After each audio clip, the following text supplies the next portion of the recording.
Livro V. Das relações jurisdicionais com a autoridade estrangeira. Título único. Capítulo I. Disposições gerais.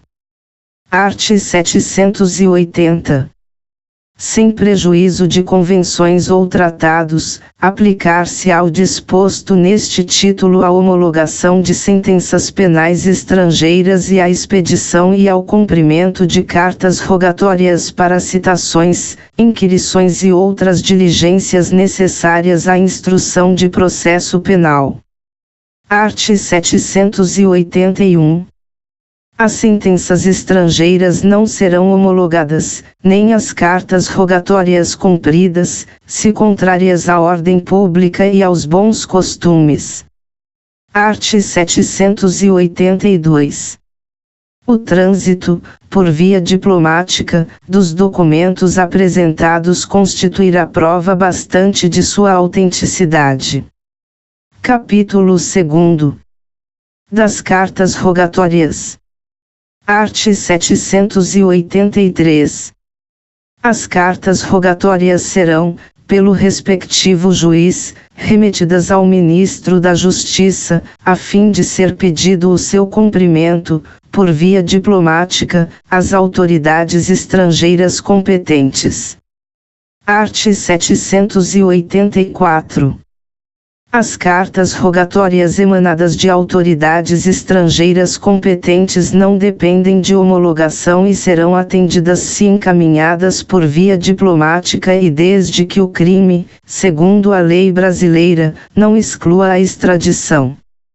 Primeiro, as rogatórias, acompanhadas de tradução em língua nacional, feita por tradutor oficial ou juramentado, serão, após exequatur do Presidente do Supremo Tribunal Federal, cumpridas pelo juiz criminal do lugar onde as diligências tenham de efetuar-se, observadas as formalidades prescritas neste Código. Segundo, a carta rogatória será pelo Presidente do Supremo Tribunal Federal remetida ao Presidente do Tribunal de Apelação do Estado, do Distrito Federal, ou do Território, a fim de ser encaminhada ao juiz competente. Terceiro, versando sobre crime de ação privada, segundo a lei brasileira, o andamento, após o exequatur, dependerá do interessado, a quem incumbirá o pagamento das despesas. Quarto, ficará sempre na Secretaria do Supremo Tribunal Federal cópia da carta rogatória. Art. 785. Concluídas as diligências, a carta rogatória será devolvida ao Presidente do Supremo Tribunal Federal, por intermédio do Presidente do Tribunal de Apelação, o qual, antes de devolvê-la, mandará completar qualquer diligência ou sanar qualquer nulidade. Art. 786. O despacho que conceder o exequatur marcará, para o cumprimento da diligência, prazo razoável, que poderá ser excedido, havendo justa causa, ficando esta consignada em ofício dirigido ao Presidente do Supremo Tribunal Federal, juntamente com a carta rogatória. Capítulo 3. Da homologação das sentenças estrangeiras. Art. 787. As sentenças estrangeiras deverão ser previamente homologadas pelo Supremo Tribunal Federal para que produzam os efeitos do art. 7º do Código Penal. Art. 788. A sentença penal estrangeira será homologada, quando a aplicação da lei brasileira produzir na espécie as mesmas consequências e concorrem os seguintes requisitos. E, estar revestida das formalidades externas necessárias, segundo a legislação do país de origem. Segunda, haver sido proferida por juiz competente, mediante citação regular, segundo a mesma legislação. Terceira, ter passado em julgado. Quarta, estar devidamente autenticada por cônsul brasileiro. v. Estar acompanhada de tradução, feita por tradutor público. Art. 789. O Procurador-Geral da República, sempre que tiver conhecimento da existência de sentença penal estrangeira, emanada de Estado que tenha com o Brasil tratado de extradição e que haja imposto medida de segurança pessoal ou pena acessória que deva ser cumprida no Brasil, pedirá ao Ministro da Justiça providências para a obtenção de elementos que o habilitem a requerer a homologação da sentença. Primeiro, a homologação de sentença emanada de autoridade judiciária de Estado, que não tiver tratado de extradição com o Brasil, dependerá de requisição do Ministro da Justiça. Segundo, distribuído o requerimento de homologação, o relator mandará citar o interessado para deduzir embargos, dentro de 10 dias, se residir no Distrito Federal, de 30 dias, no caso contrário.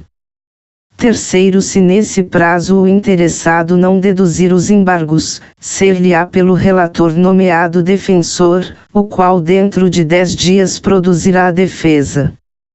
Quarto, os embargos somente poderão fundar-se em dúvidas sobre a autenticidade do documento, sobre a inteligência da sentença, ou sobre a falta de qualquer dos requisitos enumerados nos arts. 781 e 788. Quinto, contestados os embargos dentro de 10 dias, pelo Procurador-Geral, irá o processo ao relator e ao revisor, observando-se no seu julgamento o regimento interno do Supremo Tribunal Federal. Sexto, homologada a sentença, a respectiva carta será remetida ao presidente do Tribunal de Apelação do Distrito Federal, do Estado, ou do território. Sétimo, recebida a carta de sentença, o presidente do Tribunal de Apelação a remeterá ao juiz do lugar de residência do condenado, para a aplicação da medida de segurança ou da pena acessória, observadas as disposições do título 2º, capítulo 3º, e título V do livro 4º deste Código. Art. 790. O interessado na execução de sentença penal estrangeira, para a reparação do dano, restituição e outros efeitos civis, poderá requerer ao Supremo Tribunal Federal a sua homologação, observando-se o que a respeito prescreve o Código de Processo Civil. Livro 6º. Disposições Gerais. Art. 791. Em todos os juízos e tribunais do crime, além das audiências e sessões ordinárias, haverá as extraordinárias, de acordo com as necessidades do rápido andamento dos feitos. Art. 792. As audiências, sessões e os atos processuais serão, em regra, públicos e se realizarão nas sedes dos juízos e tribunais, com assistência dos escrivães, do secretário, do oficial de justiça que servir de porteiro, em dia e hora certos, ou previamente designados. Primeiro, se da publicidade da audiência, da sessão ou do ato processual, puder resultar escândalo, inconveniente grave ou perigo de perturbação da ordem, o juiz, ou o tribunal, Câmara, ou turma, poderá, de ofício ou a requerimento da parte ou do Ministério Público, determinar que o ato seja realizado a portas fechadas, limitando o número de pessoas que possam estar presentes. Segundo, as audiências, as sessões e os atos processuais, em caso de necessidade, poderão realizar-se na residência do juiz, ou em outra casa por ele especialmente designada. Art. 793. Nas audiências e nas sessões, os advogados, as partes, os escrivães e os espectadores poderão estar sentados. Todos, porém, se levantarão quando se dirigirem aos juízes ou quando estes se levantarem para qualquer ato do processo. Parágrafo único. Nos atos da instrução criminal, perante os juízes singulares, os advogados poderão requerer sentados. Art. 794. A polícia das audiências e das sessões compete aos respectivos juízes ou ao presidente do tribunal, câmara, ou turma, que poderão determinar o que for conveniente à manutenção da ordem. Para tal fim, requisitarão força pública, que ficará exclusivamente à sua disposição. Art. 795. Os espectadores das audiências ou das sessões não poderão manifestar-se. Parágrafo único. O juiz ou o presidente fará retirar da sala os desobedientes, que, em caso de resistência, serão presos e autuados. Art. 796. Os atos de instrução ou julgamento prosseguirão com a assistência do defensor, se o réu se portar inconvenientemente. Art. 797. Excetuadas as sessões de julgamento, que não serão marcadas para domingo ou dia feriado, os demais atos do processo poderão ser praticados em período de férias, em domingos e dias feriados. Todavia, os julgamentos iniciados em dia útil não se interromperão pela superveniência de feriado ou domingo. Art. 798. Todos os prazos correrão em cartório e serão contínuos e peremptórios, não se interrompendo por férias, domingo ou dia feriado. Primeiro, não se computará no prazo o dia do começo, incluindo-se, porém, o do vencimento. Segundo, a terminação dos prazos será certificada nos autos pelo escrivão, será, porém, considerado findo o prazo, ainda que omitida aquela formalidade, se feita a prova do dia em que começou a correr. Terceiro, o prazo que terminar em domingo ou dia feriado considerar-se-á prorrogado até o dia útil imediato. Quarto, não correrão os prazos, se houver impedimento do juiz, força maior, ou obstáculo judicial oposto pela parte contrária. Quinto, salvo os casos expressos, os prazos correrão. A. Da intimação. B. Da audiência ou sessão em que for proferida a decisão, se a ela estiver presente a parte. C. Do dia em que a parte manifestar nos autos ciência inequívoca da sentença ou despacho.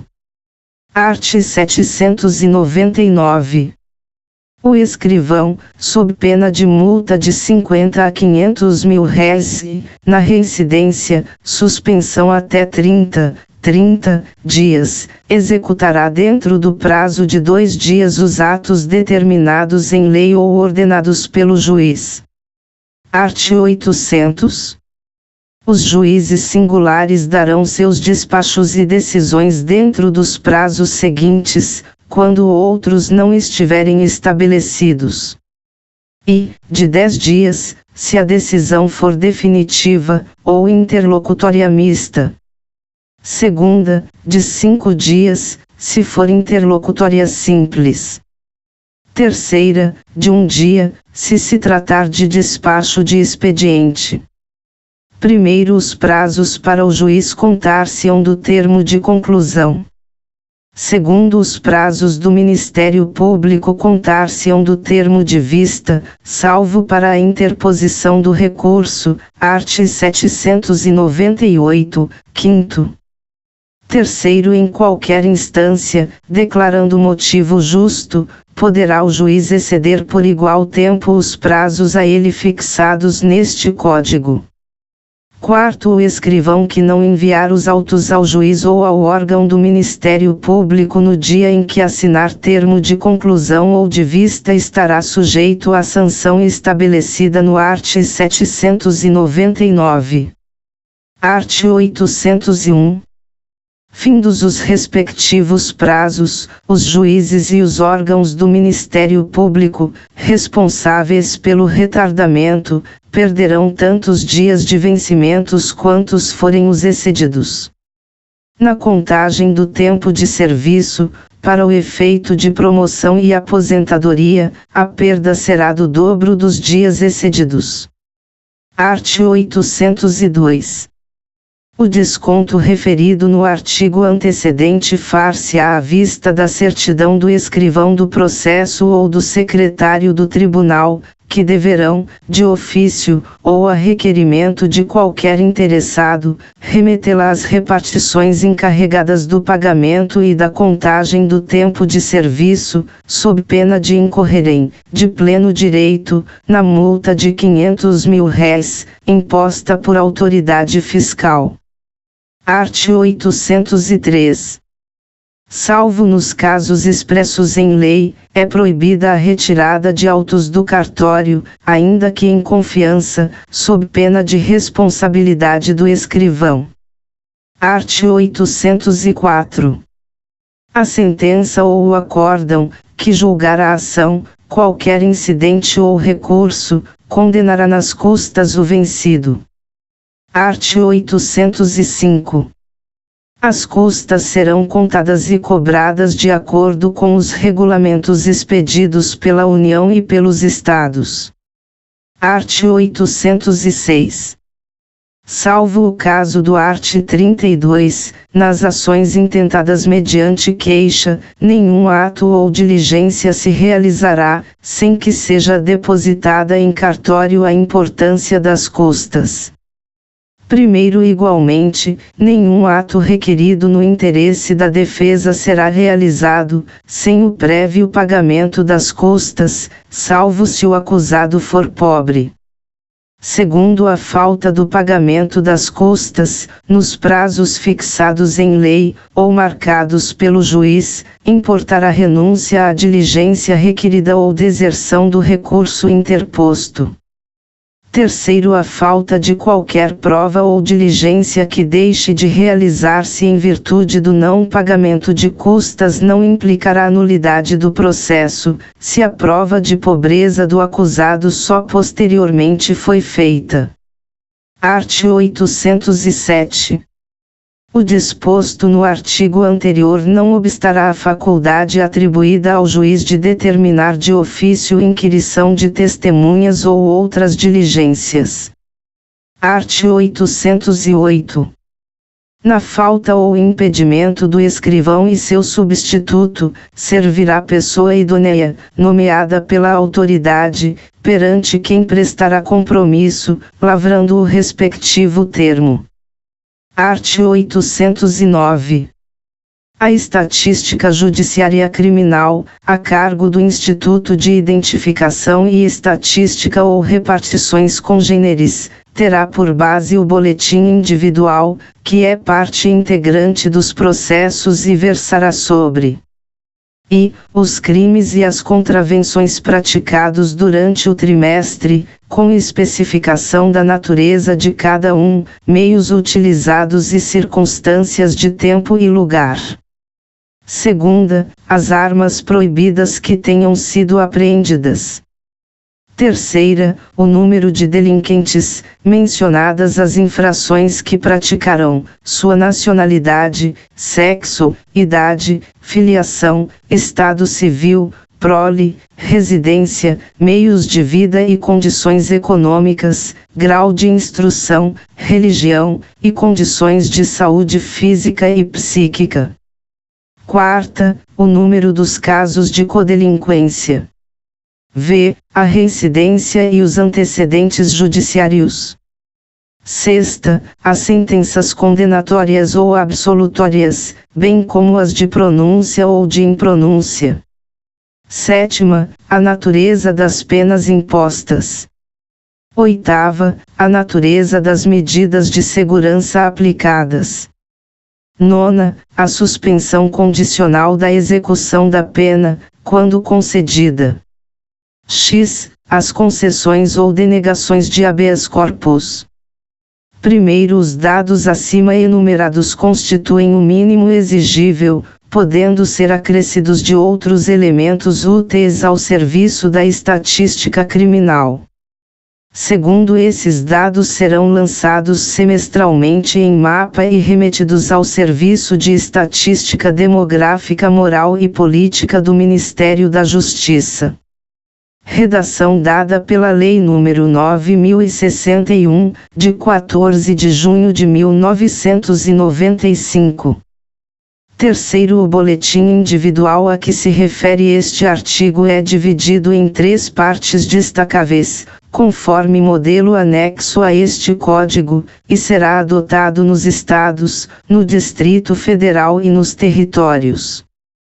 A primeira parte ficará arquivada no cartório policial, a segunda será remetida ao Instituto de Identificação e Estatística, ou repartição congênere, e a terceira acompanhará o processo, e, depois de passar em julgado a sentença definitiva, lançados os dados finais, será enviada ao referido Instituto ou repartição congênere. Art. 810. Este Código entrará em vigor no dia 1º de janeiro de 1942. Art. 811. Revogam-se as disposições em contrário. Rio de Janeiro, em 3 de outubro de 1941, 120º da Independência e 53º da República. Getúlio Vargas. Francisco Campos. Este texto não substitui o publicado no DOU de 13 de outubro de 1941 e retificado em 24 de outubro de 1941.